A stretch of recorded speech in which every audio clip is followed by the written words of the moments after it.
1, we're live. Let's go Mets, baby. Put it in the books. First sweep of the year. Yep. If you want to console the Phillies, go right ahead. That's about as bad of a loss as a baseball team can possibly have. Mm-hmm. And we owe it all to who exactly who you scripted it to be, right? Nick Plummer and Escobar. What I mean, just how we wrote it up, baby. That is the type of that was going to be not a back-breaking loss for us. That was a game that honestly, a loss is not the worst thing in the world there, but the manner in which it was about to happen to us was going to feel a lot worse than winning 2 out of 3. And instead, everything flip-flops in a matter of 20 minutes. And you know what I want to say? First of all, fuck Frank the Tank. Fuck you, Frank Fleming. Shut the fuck up. Second of all, it's been tough for Escobar. It has been brutal. There's really been no defending him.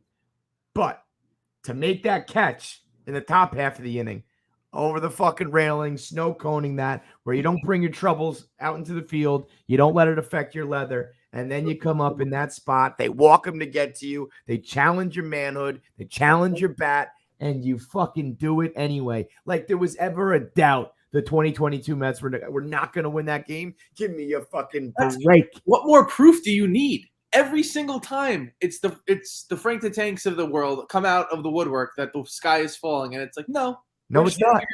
Just put up they could put up a random stick figure up at the plate, and you think that guy's not going to hit a home run? Dude, I'm telling you. Are you kidding me? I said, unless you're talking about relief pitchers, because right now we know, Lord knows we got to fix that. Anybody, a position player with a bat in their hands, if you put on the orange and blue this year, it's like something good happens for a change. You get between the lines, and all of a sudden it's angels in the outfields, man. This team is different, and I don't know what more proof you need than Nick fucking Plummer and Eduardo Escobar getting the walk-off. How you feeling, Clem? I was going to save this for this week's podcast, but as it turns out, this is the perfect time to say it. A wise man once said in a little office in Scranton, Pennsylvania, he said, I wish there was a way to know you're in the good old days before you've actually left them. And this is my plea to Mets fans. Please realize we are now in the good old days. This is starting this year for the foreseeable future with Uncle Stevie as our owner. The good old days have arrived. Begun. They're not going to all be perfect old days, but they're fucking good. They're damn near great sometimes, like right now is. And there's going to be times where it's never going to be better than the moments we're going to experience. Just cherish this shit. Don't bitch and moan about the lineups. Don't bitch and moan about some fucking AAA guy that has to come up because Jeff McNeil's clearly hurt and Nimmo's fighting a sore wrist, and we have our top 3 pitchers are on the shelf, and our reliever just dislocated his finger. Just cherish that this team is good, this team is different, and this team is what we've been waiting for and deserved our entire lives as Mets fans. These are the good old days. Cherish them now, because you're going to be telling your grandkids about them, and there might not be another Uncle Stevie coming for those grandkids. Cherish the good old days while they're here. LFGM, this team is different. It's beautiful, baby. We are living the dream, man. We are living the dream. And this is the type of game. I woke up this morning feeling good, obviously, riding high. And I saw the gif of all of us doing the Chaz Reinhold. Now better known as the Jeff McNeil, the living the dream dance.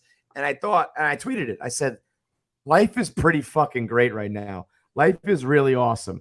And then the way this game started to unfold, it was like the 3 runs right away, and the Phillies look garbage. And I was like, this feels amazing. Like, it's enjoyable, and I'm having fun with my friends and my internet friends and everything that Clem just said. And then all of a sudden, it was just it just, yoinked us right back, but just for a split second. And you know what? Fuck Carl Ravitch and Eduardo Perez and David Cohn. Was it just me, or were they making that game out to be like it was going to be some sort of turning point where everything switched? It was like, well, the Phillies, we'll see what happens in August now, and the Phillies, blah blah blah, and the Mets got to be worried. I was like, even if this doesn't go our way, like fucking relax. And then before I could even say it, top deck, top shelf for fucking Nick Plummer, who I had just sent the tweet making fun of him. I mean, listen, besides that one swing, that guy looked like he never even played like minor league ball, let alone major league ball. He looked lost out there, and maybe that's why they grooved him one. But yeah, man, my point is exactly what Clem just said. Like all this today, I was loving it. Most of tonight, I was loving it, and then even with the bad, like a little bit of a, it wasn't perfectly smooth, and it looked dire for a second, and even then, we end up smiling, we end up happy. Cherish it.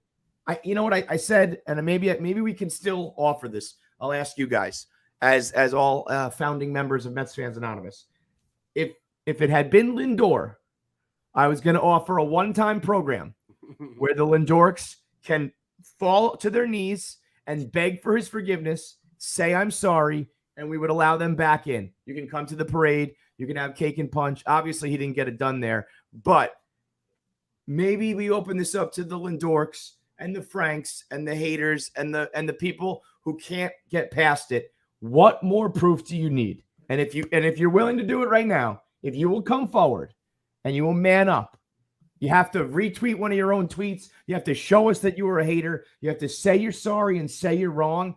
And then then that's it. We won't make fun of you again.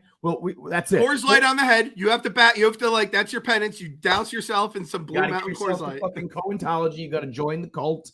Because why not?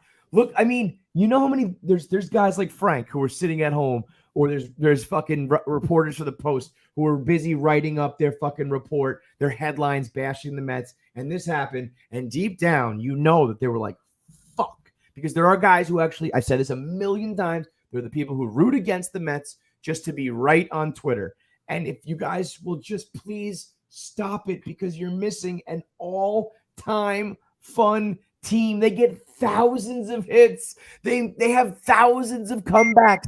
They're clutch beyond words. They've got superstars and they've got no-namers. They've got moments out of movies. Just ride the fucking wave, because it's all different, baby.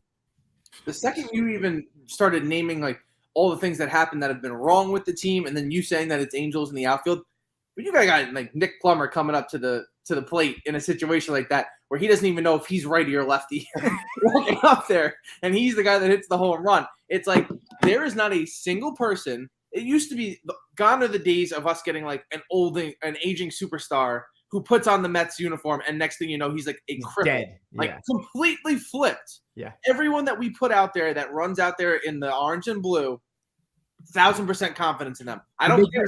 It does not matter. And I'll say this for you, Kev, because you did say Plummer looks lost out there and they hits a home run.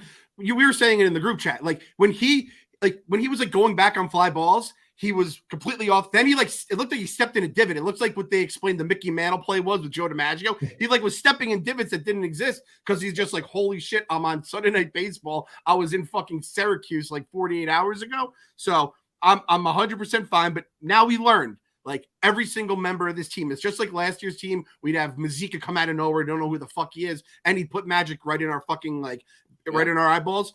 That's fine. This team is different. This team is going to cost me my fucking marriage. This is the second post-game live show we're doing. My wife is like, just wants to watch one more episode. We're on episode 3 of Stranger Things. She's like, what? Did the Mets have another crazy comeback? Yeah, honey. Sorry. This is what we're doing. Sorry, baby. Pay the bills. I mean, I can't believe my kids, they're one wall away. I can't believe they haven't even woken up. I almost want them to wake up so I can explain to them. But listen what happened, Shay. Nick Plummer hit the fucking home run. But just know that this means we can enjoy our Memorial Day Monday now. She doesn't have to worry about a little day game, a day podcast, because we're doing it right now. Because what better time for the first sweep of the year? For another big comeback. Shout out to Diaz for holding that in the 9th or the 10th there. Just, you know what, like that was another moment. I didn't have any. Did you guys have any fears that it was going to be the bad Diaz? Because I was like, they're not fucking touching him. First 2 pitches, I was like, is he overthrowing a little? And then once he was, back in there, and again, he had one ball that just dropped, and they were nowhere close. Yeah. I was like, we're good. We got the sharp Diaz. They were like, the announcers like filthy. The only thing was the announcers. They were so fucking bad all day. Eduardo Perez was pouring dirt on us after the Castellanos. I'm like, dude, it's like the 8th inning right now. All his team does is come back. He's talk about the Phillies September schedule. I'm like, the Phillies are 9.5 out right now, and we might have an easier schedule than the fucking Phillies do in September. What are we doing? They acted like it was September 2007, and that this win was like that this loss was like the final nail in the coffin. Again, even if we lost that game, I even said it prior to the home run. I said, listen, Wheeler settled down, gave them all gave that Phillies team all the opportunities to come back. The Mets squandered every opportunity to add on. And I really felt in my gut that like I said, I tweeted it out. I said, 3's not going to win this. And it just turned out to be, a gut wrenching version of that. Had they just, a couple of singles here and there, drove in 2 or 3 more runs and they won 4-3, it would be like whatever. But it's the fact that it was 0-2 with an at bat that Castellanos didn't look like he didn't even know where he was the first couple of pitches. And then you put one literally on a tee. That's the only reason why that loss was going to hurt at all. But the fact that they were ready to talking about the repercussions of baseball in September, what the fuck was that about? I mean, I know everybody tends to bash national broadcasters, but that felt like they were just desperate for the Phillies to turn around and the Mets to start plummeting. It ain't happening. If you're rooting for LOL Mets and you're waiting for the June swoon and all that shit, it's not going to happen. It's just tough. It's tough when we have the broadcasters and we just hear that kind of shit. And again, Gary, Keith, and Ron would have been like, this team is different. This is exactly what we expect from them. They called him Thomas Nito, and it's like, what the fuck are we even doing here right now, fellas? By the way, there's about 400 people watching right now. 400 of us on Memorial Day Sunday. I love all you guys. I'm going to tweet out the link for people to call in. Do we have that or no? Are we doing that? Yeah. I'll throw it. Or you're going to throw it out there? What do I tweet? Do I just tweet the StreamYard link? Yeah. StreamYard. I do that? Okay. Yeah. So, Kyle, did you have something to say? I'm sorry. Yeah, I talked over you. No, I was saying we burned the bridge with Eduardo Perez and Alex Rodriguez. So it's like these guys who are now watching all the money, all the success, all the players that came their way, and they're like, I could have been that schmuck on the end of the bench sitting there like Buck or the owner in the box being like, we're finally riding the wave on the right side of history. And I think that's part of it too. Like they always love that little needling of being like, oh, this might be the Mets that we've seen this whole time. No, not anymore. I had some fucking Skell Yankee fan talking about 2007 in my mentions. I'm like, get the fuck out of here, man. What are we talking about, right? Again, it's just idiot fans and stuff. Those are the Frank acolytes. I had someone tell me Frank was right after the Castellanos bomb. I hit him with the Portnoy. What a fucking idiot. Because it's like, yo, that is your fucking Messiah. That dude is, Frank fact checker's like damn near exhausted to the point of exhaustion right now. I held it off tonight too. I was just waiting for the other shoe to drop, and then Escobar hits it, and I was like, "Which one do I choose from?" I went through and picked out 4 of his Escobar tweets because obviously you can only tweet 4. Right. There was an easy 6, upwards of 8 in there all night long, just hammering Escobar. And I keep harping on the Lindorics, but there's also a greater version of it that applies to everyone on the team. And I would just be mortified. I would feel like such a loser if I just consistently was wrong and doubted and hated. And then at the end of the day, just go, oh, well, about time something happened. What do you mean it's about time? They've been doing it all fucking years. Suck my dick, dude. It went from last year. It was kind of a funny rivalry. Me and you guys versus him, positive versus negative. And then early on this year, there was some type of now it's just like, is this real? You guys seriously? We're like 1 game off the best record in baseball right now. We've proven it that we can win every which way. We're powering through injuries. We're doing it with superstars as well as no-namers, likable guys everywhere. And you're still just doing this lame shtick and then playing the old either A, I was reverse jinxing it, or B, well, it's about time. Fuck off, man. Yeah, and we touched on him last night a little bit. Escobar, you got to give him credit not only for the hit, but that fucking the catch was out of this fucking world. And if he had struck out there and got into a double play, would have been like, drop him down the line now. He cannot be on Pete anymore. So hopefully he's been hitting the ball pretty well lately. Hopefully he keeps it going, and they got to get fat against the Nats here because going out west with already the starting pitching injuries. You have Nick Neal's clearly banged up. Nimmo's banged up. Our boy Janko, we didn't even touch on that. Like, that's the reason Plummer was out there, because having Janko out there, I was always like, all right, he's going to make the good plays on defense. If he gets on base, he's fast as fuck. And he has the fucking hair, which kind of just brings everything together. But again, even Plumber coming up to the Mario Brothers theme. And did you know they played the star music after he hit the home run? That is fucking wow. That's a franchise-changing move. That's the DJ being on the same level as Uncle Stevie, being the same level as the field. That is fucking a franchise in unison right there. Hold on. I didn't know any of this. I was celebrating too much. I didn't know he came up. Which Mario Brothers? Like, he comes out to because he's a plumber like Mario, right? And then he hits. Oh, Kevin's, it's all coming together for Kevin now. I feel like I'm an idiot right now. I'm missing this all over my head. Nick and to his family might have said a couple mean things today on Twitter. Wholeheartedly apologize, and all I want to do is be down with the Mario Brothers. I mean, that would be, if he somehow is good and we have the Mario theme along with this team. Oh, that's so awesome. And then the star music? Are you kidding me? Someone said they had the star music, and I thought, I could be wrong, but I thought after he scored, I didn't hear the star music, but I thought I heard the after he beat the level, and I was like, wait, did he have that? And then someone told me they had the star music, and if you listen to the home run, you can hear it. So again, this is the franchise has changed. The owner has changed. The manager has changed. The players have changed. And even the fucking people in the DJ booth and the fans have changed. Yes. We are the last people who have to change. If they can change, we can change. Some fucking Rocky, some fucking what's his name, Drago shit, whatever the fuck it is, Drago. I don't know, man. You have to really listen to that. It's incredible. It's incredible. Dude, I didn't realize that. And that's honestly, I've always said that the worst part about the Mets is not necessarily the on the field woes. It's the off the field woes. It's the embarrassing PR. It is the stupid, lame, like bobblehead. Like we have a problem with the giveaway night, and we have a problem with the fan appreciation night, and we bungle this, meet and greet, and all these silly things that don't really matter. But when you add them all up, they do. And so now to even be doing the cool things like the DJ who like, all right, Plummer, Mario, he wants that as his walk-up music. Well, we're also going to have the star music ready. I mean, that is awesome. I love it. They probably said, like, if he hits, like, a home run, we'll play the star. And they're like, Nick fucking Plummer. Yeah. And it's like, no, they had it ready to rock, and that's all that fucking matters. So we'll do it before we get to the calls. We see everyone in there. We'll get to you guys really soon. We have to talk, obviously, Drew Smith. That fucking sucks.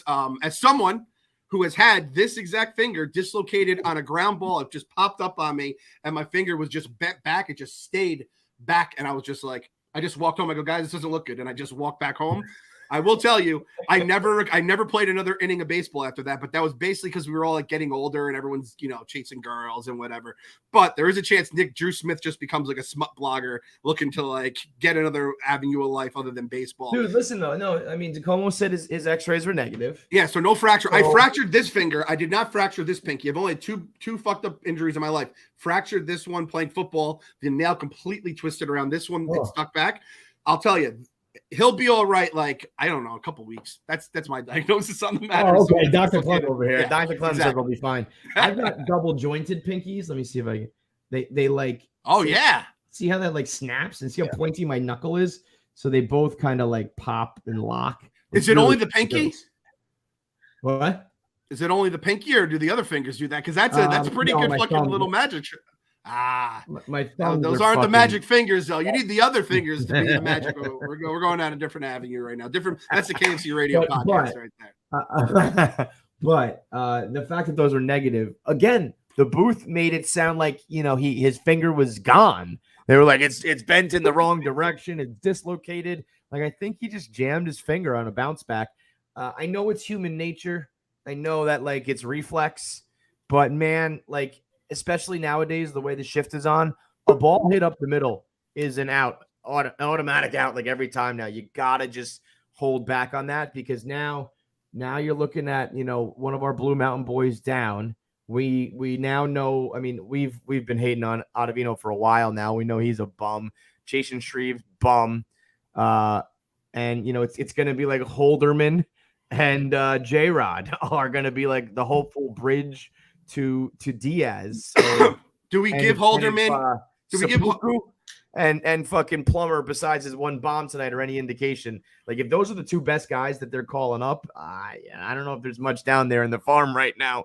But like, there's not like we don't have one dude who's like a fireballer who can just come in and at least throw like 100. We don't have anybody who can toss an inning because.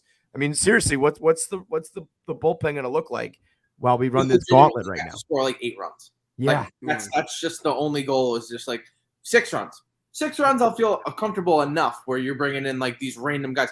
Once the jersey numbers get to a certain level, 68. like we're throwing out like 68, or higher. I'm like, tough. God damn, we have a problem. But really, I mean, it's obviously Diaz, lights out. Lugo is going to be there. Lugo is, Puerto Rican's been there. He's pretty. He's not the old Lugo, though. He's not the old Lugo, but I guess you got to trust him. And then after that, I'm looking at Adonis and Holderman and fucking, names that are like, yikes. I didn't even think about these names coming into the year. You gotta make some sort of move, right? Something. I don't know. Or you just got to ride with this and hope people get healthy and hope people, you get some of your starting pitchers back, and then you can push these converted starters back to bullpen. I don't know, but it's, going out on this gauntlet with the banged up starting and relief pitching core is going to be a tough enough stretch if we were fully loaded, let alone, thin. Yeah. Let me just make this plea. I do this like every few months. I feel like on the podcast here, like I know we're feeling good right now, and this is probably the best time to make this plea to the Mets fans out there. Like, give the bullpen a little bit of slack here because the starters are all banged up. We're not going to get a lot of quality. I hope we get fucking quality starts every night, but there's going to be like 1 or 2 hiccups like Bassett had the other day. Bullpen's going to get taxed. They're going to be on the fucking road against good offenses. Just cut them some slack over the next half a month. I know we all lose our minds about bullpens, but I'm telling you, once Jake, Max, McGill come back and like Smith comes back, everything will get better. It's going to be ugly. Frank's going to tell you you're never going to lose a game again. You can't listen to the noise. You can lose your mind. You can get mad because they're going to blow leads, but just give them a little bit of slack. I'm just asking this as a fucking innocent fan that just knows that these guys are not very good pitchers and they're going to be coming in high leverage spots. And Holderman, I'm putting the Blue Mountain on him. I'm taking it off fucking Drew Smith's dead body for now. And it's going on Holderman for the time being. I think that's fair, right? The name Holderman in itselp is just so fucking perfect. No, Holderman, not only has he been good, he's been, multiple innings. And what's Adonis's name? I always fucking forget it. Adonis Medina. Yeah, Medina.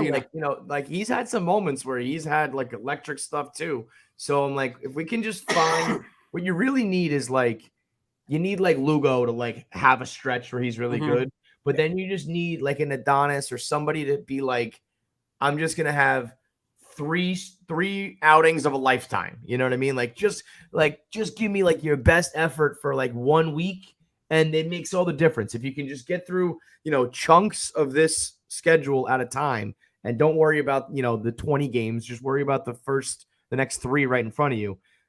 Because as shoddy as a bullpen can be, it's a crapshoot. You might also get, 3 balls that are hit 120 miles off the bat that stay in the park. And, it doesn't matter that you didn't pitch well, you just got out of it. So, bullpens are a funky ass thing. And we saw it tonight. That's baseball, Susan. But I just feel like, now think about, if you have another injury somehow now, like we are pushed, we are at DEFCON 1, we are pushed to the brink.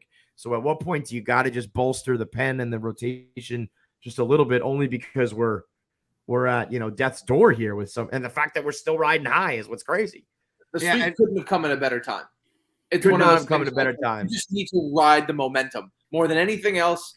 You just need to ride the momentum. As long as the players in the clubhouse are feeling good and feeling like gods they can't lose, there's enough of veteran talent in the clubhouse to just drag everybody along as far as they can, because it's a gauntlet coming up. We have to feast on the Nationals. I was going to say, we need another one. The Nats, what have they done recently? Let's see. They 17 wins. They what? They've got like 17 wins. Yeah, no, it's not. So they lost. They've won 4 or 5. They took 3 out of 4 from the Rockies. They lost the Dodgers took 2 out of 3 from them, and the Brewers took 2 or 3 from them. The Marlins took 2 or 3 from them. The Astros took 2 or 3 from them. I mean, like we should. I want to get cocky here. If you give me a quick 6 wins before we head west, that makes everything different, because then even you get beat up on the West Coast and everything's okay if you fatten up at the right parts. But as we all know, it's our first sweep of the year. I can't start getting greedy and expecting back-to-back. Oh, by the way, it's too late right now for me to hit up the girls, but we will have the Mets sweep discount on the Barstool store. I think it's 10% off when the Mets sweep. So that'll be up in the morning for Memorial Day as well. Beautiful. And it's gonna, again, it's the starters are hurt. The bullpen, obviously, the Smith injury. The offense is hurt with Nimmo and McNeil. So and we have not a day off until next Thursday, not this Thursday. So it's basically 10 days in a row without a day off from here on moving forward. So it's going to be tough. A fucking rain out would be pretty fucking rad right now. Another snow out if we were going back to Colorado, something like that would be sweet.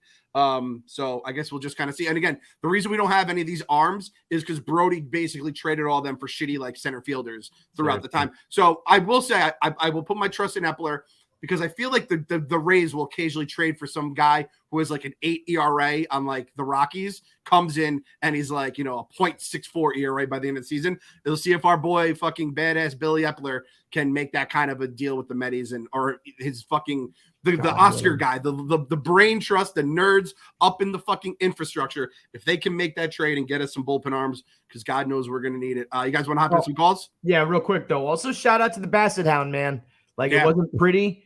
He had to grind. That one inning felt like it was, I think it was legitimately a 45-minute inning, wasn't it? It was a long ass inning, and he just kind of grinded his way through it. Him and Mazika seemed to always be, struggling to get on the same page, but ended up going 6 with 1 run. And just shout out to him, because his he hasn't been the top 10 in ERA smooth sailor, but he's been, aside from the hiccups, he's been a real grinder. Exactly what he said he does. I don't care who you are. I'm coming after you, and we're going to grind you into the ground. So let's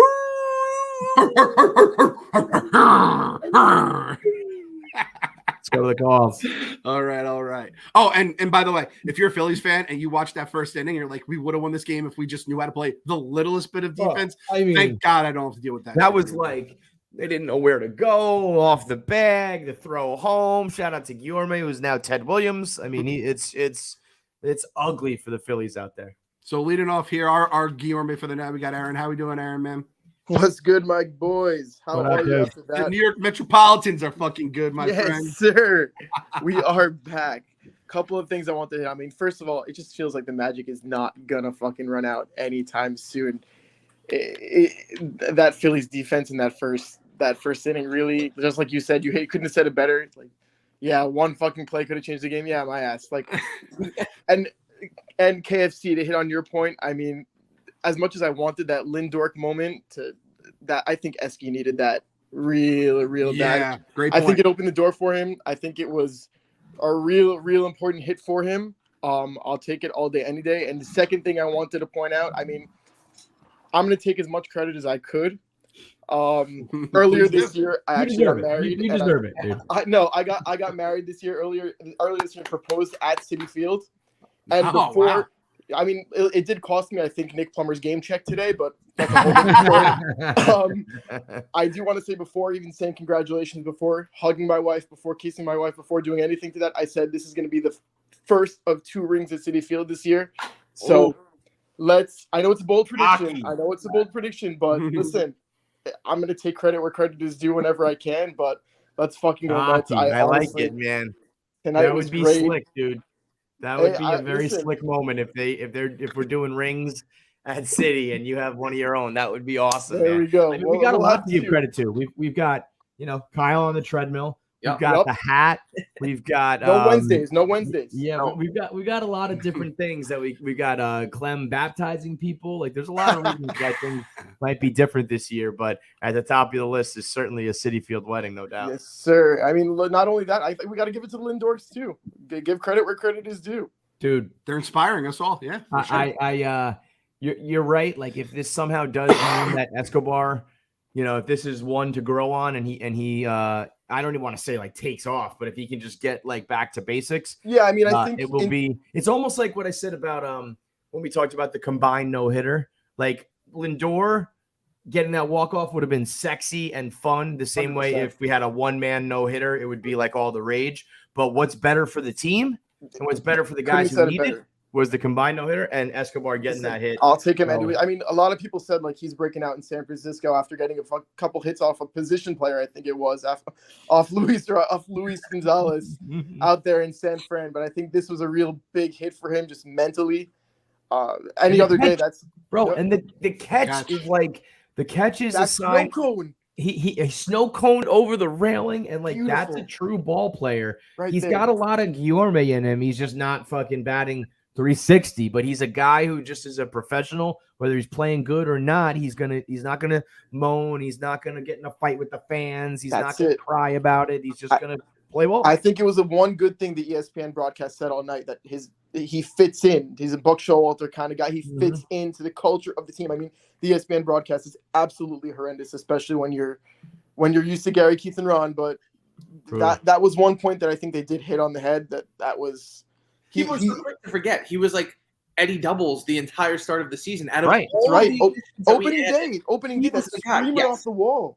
Yeah, no, I mean, 30 home runs last year. We all loved him. I mean, hit for the baseball. I had penciled him in for like, we've got him locked down to third. Yeah. We've got our third baseman. He's a professional baseball player, and obviously, big time slump. But if he gets back to that, dude, that's fucking huge. That's our 5-6 hole hitter right there. Also, gotta hope both Brandon and Jeff are good. I mean, we're gonna need them. I feel like most thing was wear and tear is what they're saying. Yeah. I think both of them should be all right. We should both be good, but you always listen. You can never be too cautious with the Mets. Yeah. No, also, Drew Chains got to get those mountains back. Hopefully soon. Hopefully it's nothing. But great time to be a New York Mets fan. Let's put it that way. Let's get this man another fucking ring. How does that sound, Uncle Stevie? Let's go. Let's go. Thanks for calling. I'm not going to show her face. But I guess. Oh, goddamn! Beautiful. You did good work. That one costed me Lindor's game. That one was a little more than the Citi Field visit. Good work, my friend. All right, boys, take care. Thank you for having me on. No problem, man. Thanks for calling. LFGM. I love when we get to see the ladies of these crazy people. Aaron, I'm gonna just put you out of the room too, so we have more room for people when they come in. I love when we get to meet the girls. Remember that one girl that was on the couch and she's just like, look at this fucking idiot. They were coming home from their anniversary dinner. Yeah, their anniversary dinner. And they like had to stay. Are like without a doubt the biggest losers in baseball, maybe in all of the world. And the fact that like we have women at our sides that this fan base puts up with is staggering. It's crazy. It makes no sense, just like the Mets do right now. It's like, what the fuck is going on? I was laying in bed 15 minutes ago, and I just got are you serious again? You got to do the live stream? Yep. My wife literally said to me, she goes, can we get a Stranger Things in tonight? I think I have enough energy for one. I said, sure. And that was 3-1. Then came 4-3 Castellanos. Then kind of, I'm like, all right, maybe after this inning's over. And then I'm like, sorry, honey, maybe tomorrow we'll get something. Like I said, tomorrow during the day, we got nothing now. Yep, exactly. We're going to go to, all right. I'm going to throw this one out to you, Kev. Do we throw cum spit on? The name is cum spit. This could go a lot of different ways. Who knows? Maybe it's cum spite. I don't know. You never know. Yeah, I don't want. Yeah, this could be an ethnic name here. I'm not looking to have your hand on the trigger. Yeah, it's ready to go. All right, cum spit. You're on the air with the. You gotta believe, fellas. How we doing, cum spit? Okay. Yeah. No.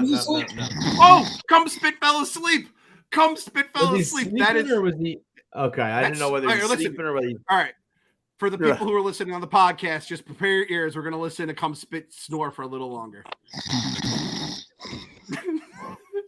Yo, Cum Spit needs a fucking CPAP machine quickly. That is not healthy right there.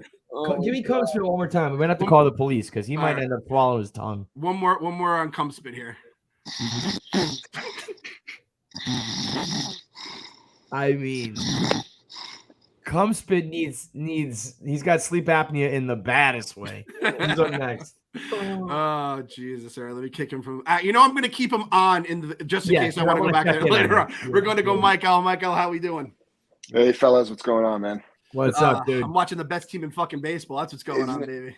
Fucking wild, isn't it? It really makes up for I can't believe it, man. 2015, 7 years ago, right? I mean, this is the Royals ball that killed us, right? I know. Contact. Fucking miss. I know people hate when I say the word contact, and I know people, you end up seeing the Duda picture and stuff. But I'm telling you, the only way to go through the fire is to, we got to exercise the demons in the same way. And maybe it's because I'm an old school man yelling at the clouds. Maybe it's because of that Royals team. I don't know. All I know is I love this way.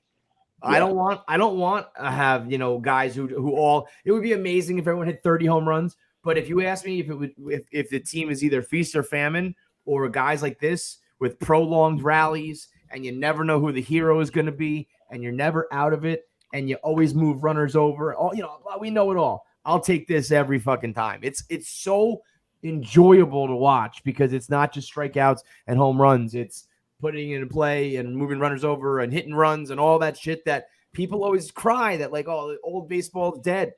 Not here. Come to Queens. Dude, the best, regardless of the outcome, the best thing for me to watch is Canna getting 9 fucking pitches. Love it. No, I swear to God. That's what I want to see. Even if he doesn't get a hit, 9 pitches. That's huge. That's what hero, man. I was just looking at the box score because I wasn't sure what he ended up doing tonight. And, it was nothing.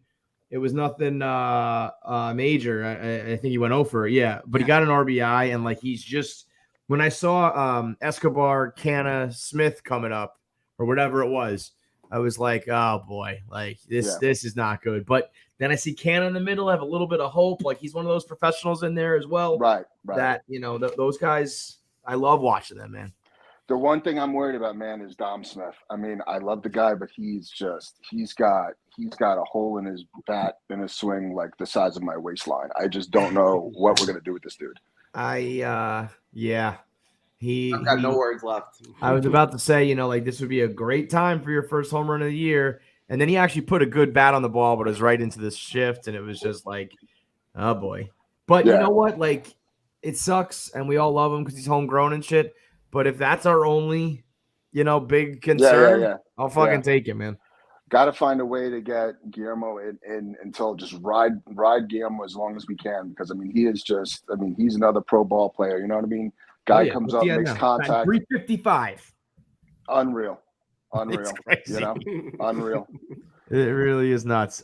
He's almost at a 900 OPS. Luis fucking Guillermo, man. Mikey, give me a prediction for the gauntlet coming up here. We got 1, 2, 3, 4, 5, 6, 7, 8, 9. We're gonna go the 10 West Coast games instead of worrying about the Milwaukee series when they come back. Give me what you're hoping for realistically out of those 10 games. San Diego, Dodgers, Anaheim. Honestly, man, they played a lot of games. They're playing a lot of games. They got 3 more games than anybody else under their belt. If I can go 6-4 on a West Coast against those teams, I will sign up for that every day of the week. Absolutely. Love it. Over 500. That is the fucking right answer, Mike. Man, I didn't realize that the Padres were as good as they were too. Because I've been focusing more on the Dodgers, and I was we can handle the Padres. 30-17 is yikes. They're right there with us. It's as good as we've been playing. The Padres have been doing the same exact fucking thing. And Dodgers don't lose, man. Dodgers are disgusting. Their run differential is 117, and we're I thought we were good at 50. They're bro. The Dodgers differential is 119. The Mets are plus 84, 54. Sorry. I mean, that is 119 is just a massacre every night. I can't believe that they're only 33-14. They're only 3 games better than us. I'm surprised that they're not fucking 45-3 or some shit. Man. It's probably because their fucking division is so fucking stacked. I don't know if that's definitely the reason, but I just feel they've only got a 3-game lead. They got 119 run differential, 33-14. They're only 3 games back. Padres. They couldn't beat the Phillies to save their lives for a little bit too. So like that gives me a little bit more confidence going into it. But all right, 6-4 according to Mike. Mike, thanks for calling in, my brother. Thanks, man. Have a good night. LFGM. All right, we're gonna. For the record, I will probably sign for 4 and 6. Yeah. Right. I mean, no, serious. I mean, like at some point. To your point, they look at the schedule and they go, "Shit, we have to play the Mets." So it is like a vice versa type of thing. No, it does. I mean, I've been preaching that too, but at some point we're gonna have to, have like a prolonged stretch of, and when I say prolonged, I mean like a bad week. Like we haven't even had a bad week yet. So we have yet to have more than 2 losses in a row, which is incredible. Yeah, I mean, that's impossible. Give me go back to Cum Spit real quick. Yeah, I'm gonna go check into Cum Spit. Cum Spit, you're awake. Yeah, nothing. All right. Wait, was he? That was just you talking right there? I think it was my. Okay. And now we have Dumb Cump in here. I think we might have the Cum Spit like cousin or something. We're gonna go to the Vin Man. Vin Man seems a lot more stable than Cum Dump. Vin Man, what do you got? What's going on, Vin Man? Your style, Vin this Man. Is I love it. Guy. This is my guy right here. The creatures of the night Clem's letting in here tonight. Yeah, let's go, boys. Start dancing, Kev. Start dancing. Come on, we're dancing for the. Give me the 4-way. Give me the 4. We're living the dream, baby. Tonight felt like a punt game to me. Like McNeil's out, Nimmo's out. I'm like, whatever. We lose. It happens. Yep. We haven't swept anybody, which was annoying up until this point. So it's like, whatever. We lose tonight. It's fine. But then, man, Nick Plummer, I was shocked. And then, Ottavino, I have no faith in Ottavino anymore. I think Phil will sweeten it. Phil hates Ottavino. Phil hates Ottavino. Well, I hate Chasen Shreve as a person. I hate more, but as a pitcher, I fucking loathe Ottavino. I hate Jolie. Jolie's the guy is this guy's not good. And Miguel Castro, who they traded for him, is significantly better, even though give J-Rod a little bit of listen. The only reason I say give him some slack is because he's all we've got right now besides fucking Diaz. We just need some arms out there to throw. Yeah. Jolie definitely got bailed out by Ottavino leaving that in because those were his runs, the first 2 that came in on that home run. No one remembers the fact that he came in and got that 1 out, 1 pitch, 1 out was huge. Yeah. I thought that was going to allow him to go through the whole inning there, and then Ottavino just fucking blew it. But it was totally a punt game. It was. I even said going into the 9th, I said, "Do you think that we just finish off the punt because we have Nimmo and McNeil on the bench? Do you think that we don't even let them hit and just say fuck it? We were punting this game. We're gonna punt this game." And I pressed send on the tweet, on the text, and I think Meek wrote back like, "Yeah, probably we'll keep the punt on." Boom, gone. And it's like a punt game is fun. Just last show, I said. Anytime, if we win the first 2 games of the series, I'm okay with punting, which, by the way, after this, I'm not. I don't like it at all. I was like, fuck, we're punting. I hate this. But when you're punting and you're prepared for a loss, but then you have a win right there in your hands and it gets snaked away from you, then all of a sudden the punt hurts a lot more than it originally would have. Yeah, it's like the McNeil, when he came in and pinch hit, he ran. He didn't even run. Like, he was walking to first base. It was like, clearly he's got a little something that's hampering him. It's like, fine, take your day, whatever. And then Escobar, he was on get off my team territory. It was that bad. I know. But I mean, the big hit, especially after Lindor. I mean, he didn't have a night, and Pete. They were just like, we're not pitching to Pete. I know, and that's what. Like, I feel like Pete's the type of guy who. He feeds off that. Where you're the big bad motherfucker who they just say nope, send him down to first. Like, that's a good thing for Big Meat Pete because I think he gets a lot of ego going because of that kind of shit. Knable dropping off that knuckle curve to Lindor, I was like, there is no shot in hell Escobar's touching a baseball. Thank God he hit it first pitch. Knable is a friend of the program at this point, baby. Yeah, if you're in the Phillies, you can't let him pitch against the Mets anymore. No. He's like it's a console. It's a console against the Mets.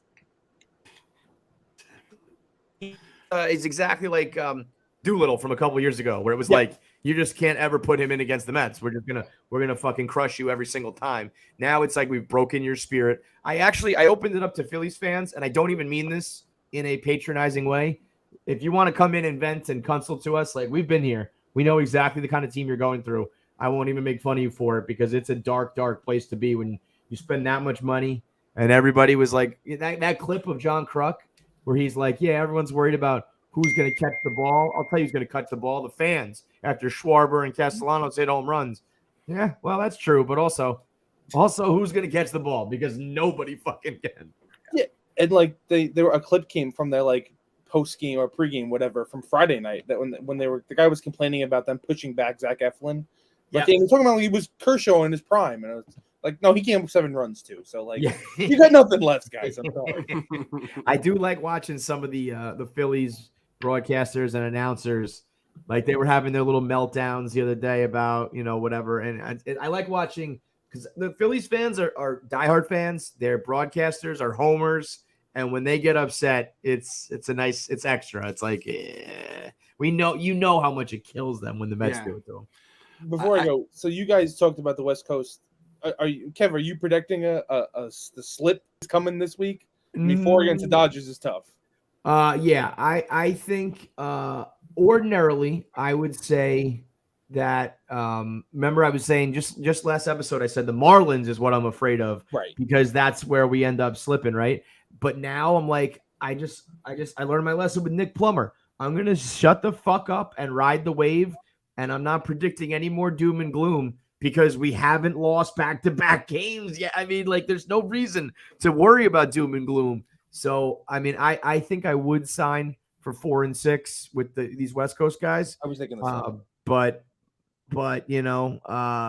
anything, even if it's worse than that, like at some point it's gonna get a little bit ugly, right? It's got to get, you can't go 162 and be all roses the whole time. I was thinking 5 and 5 because I don't really think the Angels are as good as people are going. Yeah, so you win 2 out of 3 against them, and then probably lose 2 out of 3 and lose 3 out of 4, and then I'll take 5 and 5. We get out of here. Cheers, brother. I'll take that. Bring me Noah. Fucking go for the head on that mother. Hopefully, that's like if we go fucking 1 and 9, as long as they beat Noah, that'll be great. Let me ask you a question. This might be a personal thing for me. I don't know if it's because I'm getting older and I feel like the clock is ticking. I don't know if it's because I've gotten more excited because of Steve Cohen. I don't know if it's because this is the closest team to a contender we've had, since 06. But like every game really, really matters to me this year. Like even in more than years gone by where like I'm happy when they win and I'm really sad when they lose. More than I've always been a crazy freak about it, but I don't know. This year just it's different. And I'm like, it's not healthy. I don't enjoy it.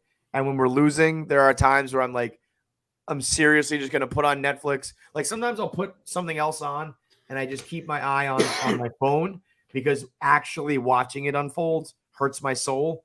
It's like I slept through the big one the other night and I was like, I didn't see it, so it didn't kill me. And so I've been trying to like maintain my mental health a little bit, but I have to make an actual effort because this year I am living and breathing and dying with this club. Like it was, back when I was like 20, 22, 23, fresh out of college, I watched 162 games every year. I'm like back to that where it's just like, it means everything to me now. It's literally like for 20 years, I think most Met fans had the thought of, I may legitimately die and never see this team win a championship. Like that is the fear. Like we were in the pit of misery, like in the dark night, and now we're finally climbing out of it. And that's this season. Like we're seeing the light and we're climbing that wall of being like, holy shit, there's actually a chance. I could fall to my death again, but we have a chance of actually getting out of this thing. The postseason, if we're lucky enough to make it, is going to be us jumping without the rope. Yeah. We're going to have to fucking make the real jump, and it's going to be scary as fuck. I said it the other day to my mom. I was watching I don't even remember which game it was, but we were either making a comeback or trying to hold the lead.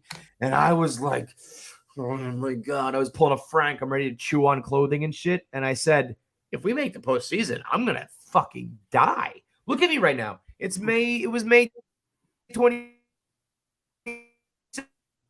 Look at me. I'm an animal. How am I going to survive? Crazy. I mean, I said that tweet in the earlier night where I was like, look at these, two fan base who are living and dying with every play of a game 7 to go to the finals. Yeah. And then we're doing the same thing for game 49 of 162. And by the end of that game, I don't know who was more happy, Celtics fans or Mets fans, because we were both on fucking cloud 9 at that point. It was crazy. I mean, I just checked the score now. I didn't even realize that the Celtics finally figured it out. I swear to God, if you hooked me up to a heart and a brain monitoring activity, and you hooked me up and you did it for Coley as well, I think we would be on the same level. I don't know what's wrong with me, but that's how much this shit is mattering to me this year. I will say this. I think it's partially it's been a couple of weird seasons with baseball with all the COVID shit. I think the COVID shit, 2020 was such a fake fucking season. And then this is our first Cohen season.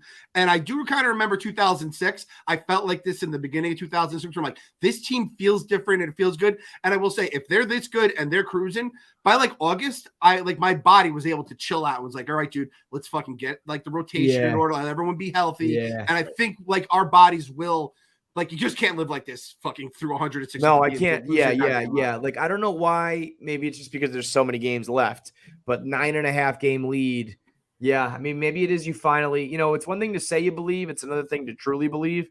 And I've been talking about my checklist all year long of I believe in this lineup, or no runs, no deficit is too much. And, Lindor is clutch again and all this shit.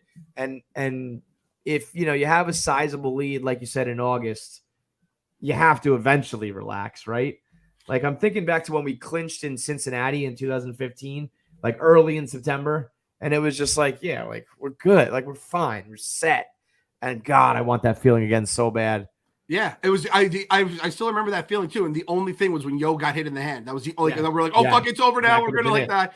But that's where God willing. I don't expect it because I know the Braves will fucking figure it out. But, the Dodgers are going to be one of the best teams, ever. But they're going to have a dogfight all year in the NL West, Yep. And if the Mets are lucky enough to be good, and if the Phillies continue to suck in the field, and the Braves, I hate to even say it because down the stretch, we'll probably be in a dogfight too. But, man, wouldn't it be nice if our good season was coupled with a down year in the NL East and you could just, relax for a couple weeks before the postseason begins. I'll even say if we can get through this gauntlet here and we're doing all right and there's not crazy amounts of injuries, I think even then we'll be all right, that was crazy and this team really showed us it's the real fucking deal. So hopefully that's the case. I also got a shout out. I was talking to my guy Tim here, and I don't know if you guys remember back when Cohen came out and was buying a team and that whole stuff about Saul Katz was the guy who kind of was get this fucking Wilpon guy out of my way. And he hit me up and he said his mom was his mom worked for Saul Katz 25 years. She was sick at the time. Unfortunately, she passed. And he said, could you shout her on the pod? So shout out Kathy, 25 years. Saul Katz's assistant passed away and they just started winning. She goes, he assumes she's upstairs looking down, fucking smiling down on the man who basically gave us his life. Saul Katz got us here. So shout out Saul Katz as well. The unsung hero for sure. And anybody who worked with him for 25 years is an extension of him. So shout out to Kathy. It's my mom's name as well. So Kathy. Is she another KFC? We got the all access pass right there. We'll shout out on the pod. She's a KMC. But yeah. Kathy with an IE. And she's an IE. And Catherine with a YN. She's a pain in the ass about it too. It's weird. Oh my God. Yeah. My mom's a Gerald, Jeryl. We both have we have a lot of weird banana names with our Gerald, yeah. I don't think I've ever heard that name in my life. So, and both my grandmas were Geraldine. So have you ever heard Geraldine? Oh, Geraldine, I've heard. So but she's my grandma remixed her own name to a Gerald. What? Both our moms are 9/11 babies too, right? Yeah. 9/11. Weird fucking. Was it because she didn't want them to be called Geraldine and she wanted them to be called Gerald? Because my mom named my sister Trisha, but it's Trisha on the birth certificate because she didn't want anybody calling her Pat because she thinks it's weird when a girl's Pat. There might be something that. Yeah, I don't know. I'll Gerald. Gerald's a name and a half right there. But yeah, this is a big one. Where the Mets are weird because we're not really a culture of the Red Sox and the Cubs curse where there's the 90-year-olds who want to see it. Because folks got 86, and if you're really old, 69. So it's not like the grandparents and the parents who are like the long suffering ones. It's us in the middle. But anybody who's lived, a couple extra decades of Mets life, even more than us, deserves all the fucking credit and love in the world. And it's not easy. All our coworkers, like when they came to New York at first, they're like, "You guys always cry about the Mets." I don't know. And then they saw, like, after just like 1 or 2 years, I remember, Dave and Danner was like, "Oh yeah, you guys just go through the craziest shit that you every can." Time. When Howie was like the next day after Mr. Met flipped the birds, like, there was a little bit of craziness last night here at the ballpark, but you never know you're going to see any given day. Speaking of some craziness, I've never met the man in my life. I saw the clip. But we got to throw it to my guy here. Mets 21-28. We're going to the fucking future, Kev. I don't know. What's up, Mets 21-28? How we doing, babe? Doing good. Let me just say I got nervous with how we almost blew this one. Yeah. I mean, first off, what's the damage to Drew Smith? Where'd he get hit on that ball that got deflected in the center? Pinky. Yeah, I mean, in the pinky, but they said x-rays were negative. So that's the best you can hope for right off the bat. They said day-to-day. So, at worst, day-to-day with him? Mm-hmm. Okay, that's a good thing. That's a plus. That said, I would have at least tried to let Julian Rodriguez get out of that inning on his own instead of pulling him out for Ottavino again. Agreed. Questioned Steven Nagosic coming in for the 9th, but then again, wanted to save Diaz for the 10th. I mean, trust me, Nagosic sucked as a starter. Best to keep him in the pen. Yeah, Nagosic looks like a cartoon villain with that mustache and the dark hair. I don't think he's anybody's most reliable reliever, but you can't listen. Hey, Mets 21-28. Your thing is about getting on Buck and the bullpen. And tonight, I agree that J-Rod should have been able to try to finish out that inning, especially because the one pitch, one out the inning before barely counts. But to go to Nagosic, to be able to give it to Diaz, to hold it, to walk it off in the bottom half. I don't mind that one this time. It's perfect. True. But of all people to get the hit that would tie it up, Nick Plummer, this kid, talk about something coming out of left field. And I mean, then we go to the 10th. I've been hard on Buck for overplaying Escobar most of the year. I mean, and you look at the batting average and his bad fielding lately. I had every right to scream in Discords telling him to sit. And I'm referring to Escobar. And believe me, I can go full blown on the sits. That said, he's at least managed to get himself out of the doghouse with me for at least for one more night. Wait, okay. Are we officially saying that Escobar is out of the Mets 21-28 doghouse right now? Yes. That said, I do one night only? Yes. That said, now, wait. Hang on. Now, does that mean he goes right back into the doghouse, or he has to do something bad in order? Like, if he goes out there and really normal games and stay out of the doghouse, he's really got to blow it to get back in the doghouse. Okay, so he's safe for now because listen. The walk-off, obviously amazing. The catch is the better of the plays in my mind. That was incredible. Yeah. Anyway, as I was saying, Grant, I couldn't catch any of the games. I was at a convention in Raleigh this weekend. For what? I'm a cosplayer. Well, what were you cosplaying? I have a assassin costume and I have a little straw hat. Wait, I do anime and video game cosplay. Anime. Okay. We had a couple guys here do the anime convention a long time ago. Oh, yeah, the banana. Yeah, we had a guy dressed as a banana and a hot dog, and it was wild. Anyway, that said, like a name? What? The name that goes with the cosplay? Oh, Ezio. It's the Assassin's Creed character. Assassin's Creed. Yeah. Okay, who on the Mets right now would you call the Assassin's Creed? The assassin?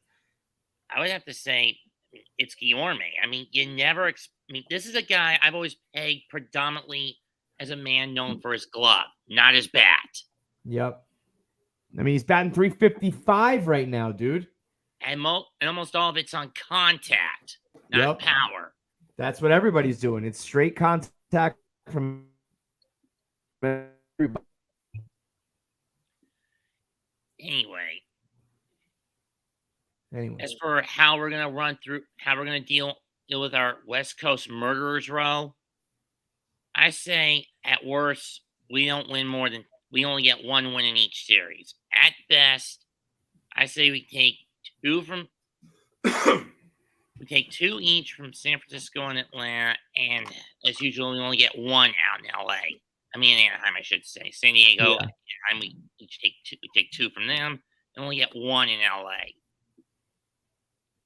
I would sign for that for sure. I mean, I think we're gonna have to be realistic at some point. And let me say this: if somehow they run through that West Coast and are and win these series, then we start really getting cocky, because then I think we've proven that this is just, if not the best, one of the top 2-3 best teams in all of baseball. How old are you, Mets? 21, 28? 34. So who do you think the best? Probably the 06 team is the best team you've ever watched, right? Or the 99, 2000. There's always kind of a debate between those 2 or 3 teams. What I watched the most of actually was the 99 squad before I moved down here. My team. Right. Now you moved down to the Carolinas, right? Yes. So I feel like if they can beat up on this West Coast stretch somehow by the grace of God, and then I would really think I'd have to start talking about this being the best team that I've ever watched as a Mets fan. That's a big if, obviously, but. Yeah, and then again, can I ask you what's on the shelves behind you? Anything good back there? Just some video games, wrestling DVDs, some books. What do you think about what's going on with MJF and AEW right now? Well, the fact that he just basically had a job out to Wardlow in 7 minutes, there's something amiss with his contract, and he's asked for a release, so he's not giving it to him, so he's walking out. And few friends of mine at the Entertainers Discord are saying he's going to get wasted when he goes to the WWE. Yeah. Ooh, I mean that's big fish in a small pond versus being a guy who gets lost in the roster, right? Mm-hmm. Okay.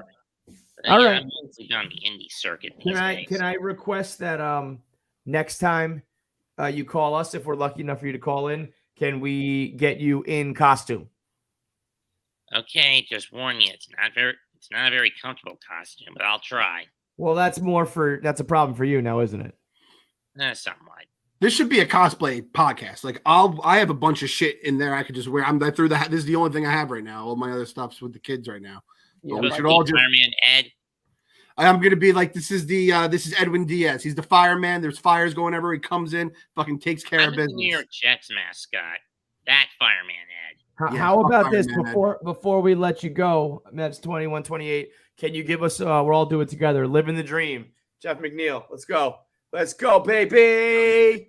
Let's go, Mets. That's what's up, Mets 21-28. Everyone go subscribe to him on YouTube. My man. Great to hear from you. Likewise. Night, fellas. Good night, Mets 2020. Thanks for coming in, my brother. That guy's he's the best. What a legend.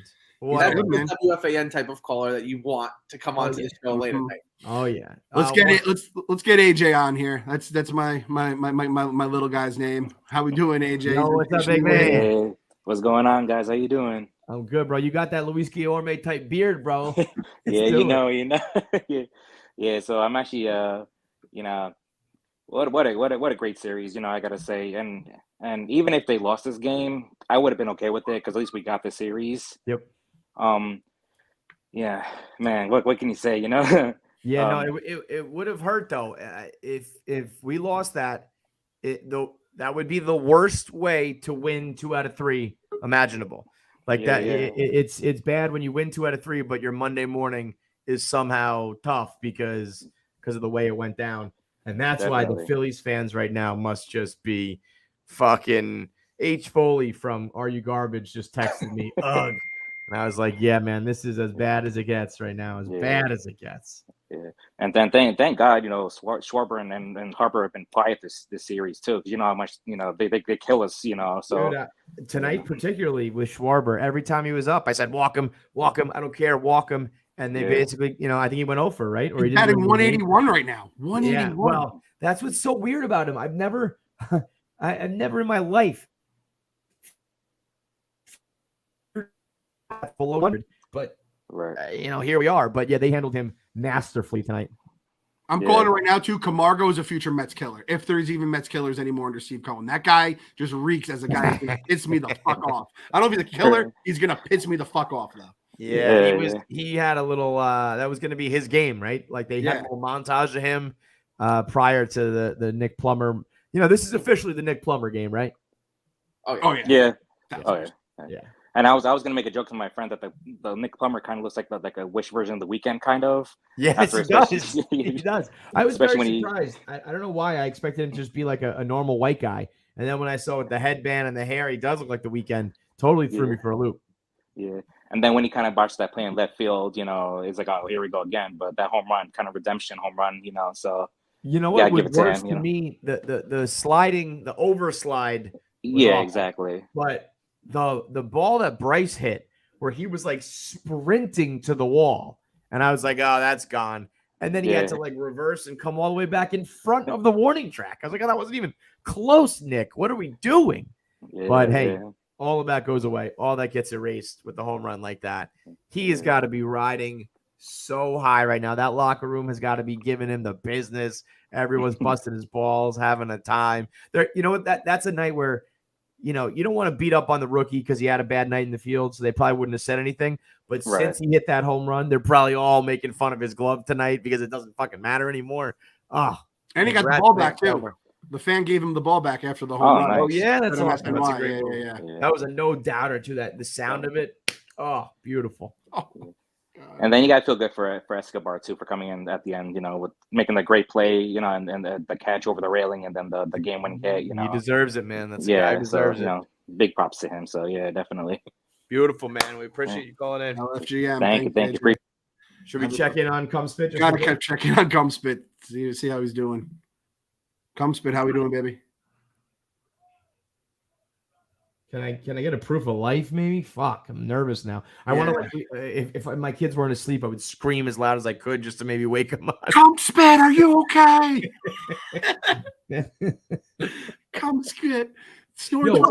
Anybody else feel like, I don't know if it's because of ESPN, I don't know if it's their broadcast, potentially their like microphones and their cameras, or if it was the stadium tonight, but bottom 10, man on second, obviously, like I felt like it was very quiet. Like the Lindor at bat, I feel like immediately, I know it's weird because you automatically have someone running in scoring position, so it's not like there's a build up to it, but I feel like right away you got to be on your feet. The next pitch could be the end of the game. Like every single pitch in the extra is potentially a game winner, and it just felt like quiet to me. Like when Lindor struck out, it was kind of one of those like, oh, and then it gets quiet and someone else is coming to the plate like it was the fucking second inning. Usually City's rocking by then.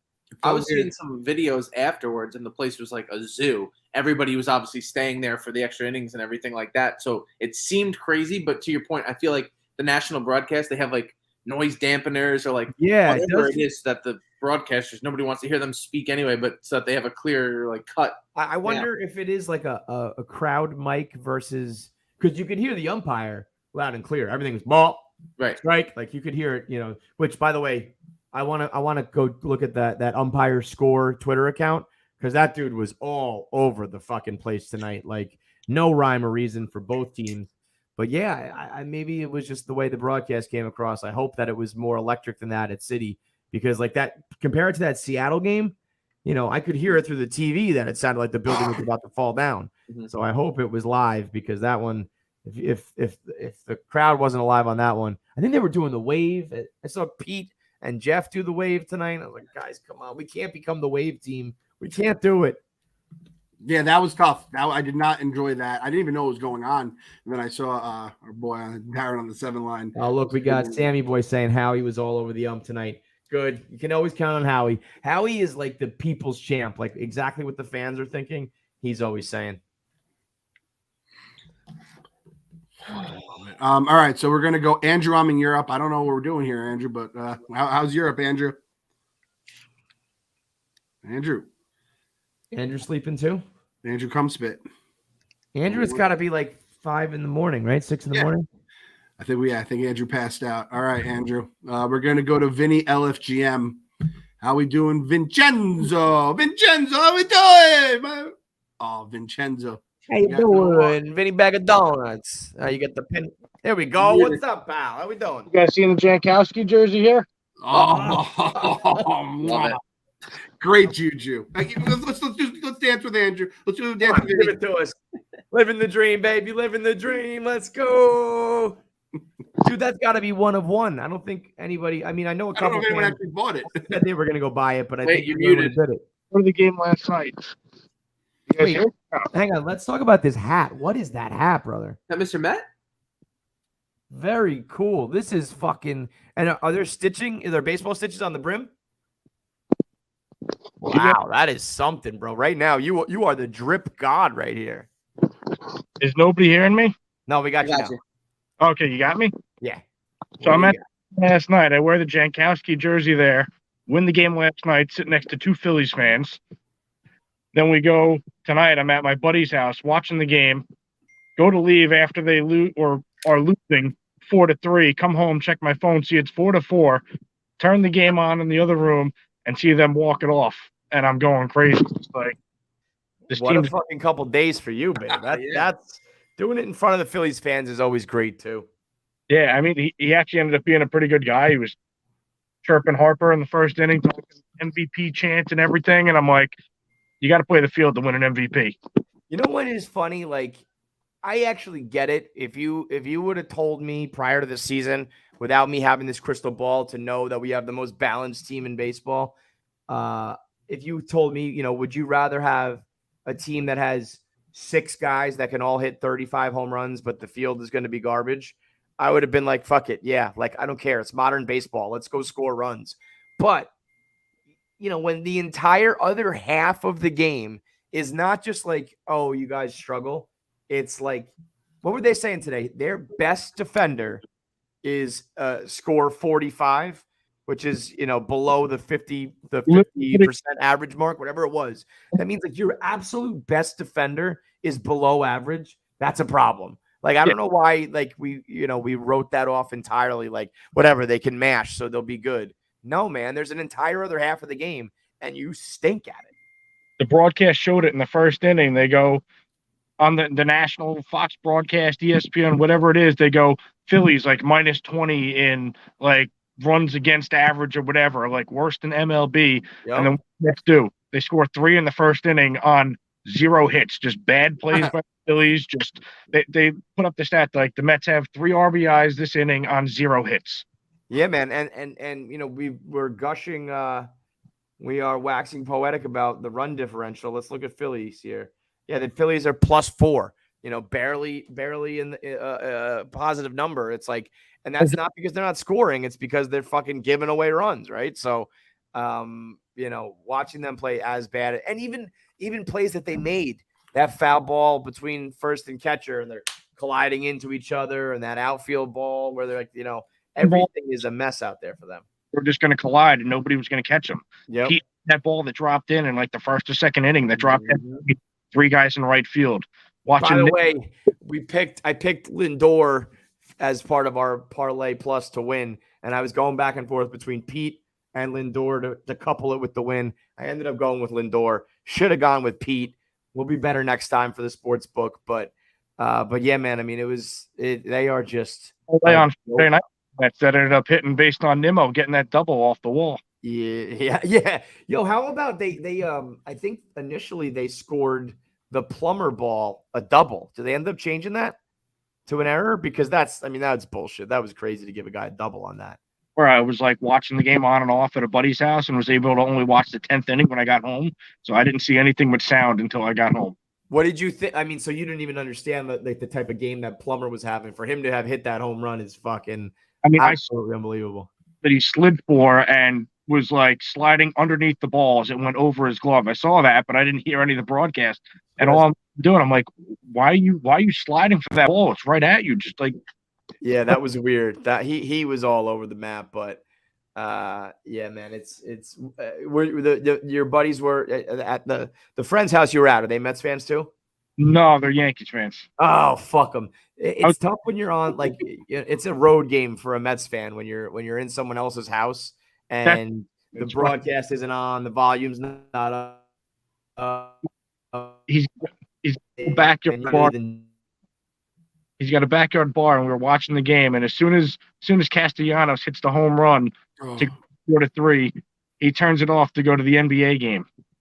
And the Celtics are winning by like 13. What's going on here? And I'm trying to watch it on one, and the internet sucks, and I can't. It's fucking buffering. And then we get out of there. I'm like, all right, whatever. It's 4-3 in like the 8th inning, and that's when I get home. I check my phone. I see 4-4. I'm like, oh shit! Run to the TV, see them win in the fucking 10th inning. It was just crazy. It's magic, baby. It's magic. It's magic. Fuck them. And came like the Yankee fans. They're living the life right now too. They're in their own little magical season. It's kind of nice that like everyone, when both teams are good, everyone just pretty much stays to their corner. It's like I am honestly rooting for Aaron Judge to get an MVP and be paid very handsomely by them, and he can stay on their fucking books for the next 10 years. Either way, like that, he's gonna run that fucking contract up to the goddamn moon if he is playing the way he is. Nice every single day when you watch the Yankees lose and the Mets happen to win that day. Just that it's the best. Every now and then you'll get a game where the Mets win, the Phillies, the Braves, and the Yankees all lose, and it is just beautiful. The extra turn of the knife and all their backs. Just keep turning it a little bit more. We're a bunch of sick fucks, Vinny. We're a bunch of sick fucks. Thanks for calling in, my brother. Thanks, bro. Oh man. All right. I mean, I could do it all night long, but we're going to have to draw a line eventually, right? We can't do it until the sun comes up. But we get to do it all over again. Just keep on running it back, right? So, Nationals next. God, I hope we just fucking fatten up. Wouldn't that be so nice? That's it. And it's, as of now, Peterson, Fetty, Williams, Corbin, Carrasco, TBD. TBD for the Nationals. Like that has to be, unless they're going to call up some stud, that has to be a fucking gimme, you would hope. Phil probably has like the 6 top Nationals prospects they can call up, unfortunately.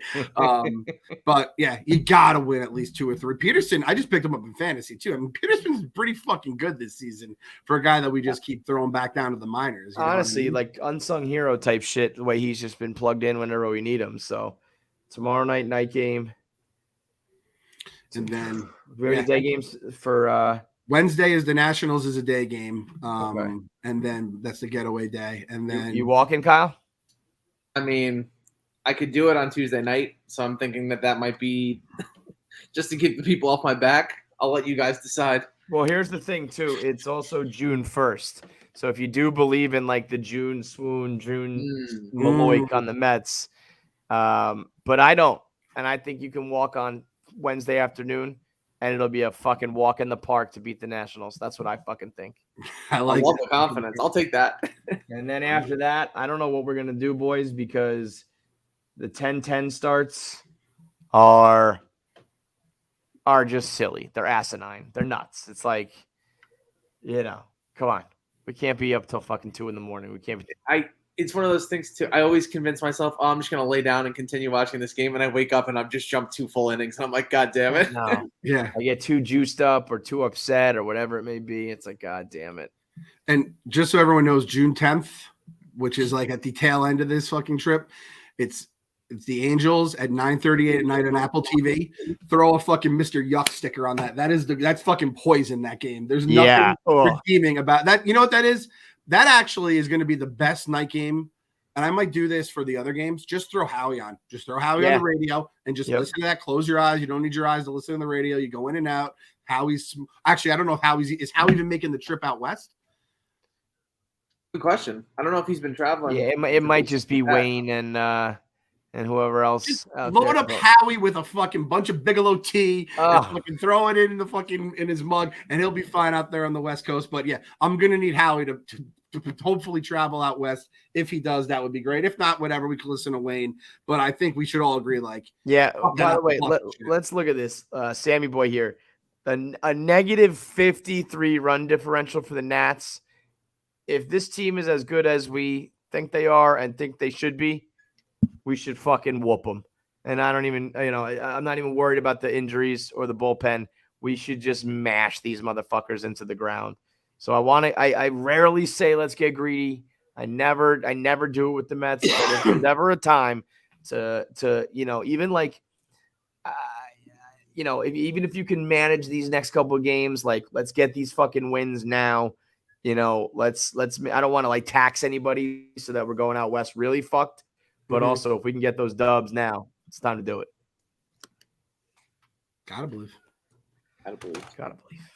What do you think? What do you say? Come spit. Gotta believe.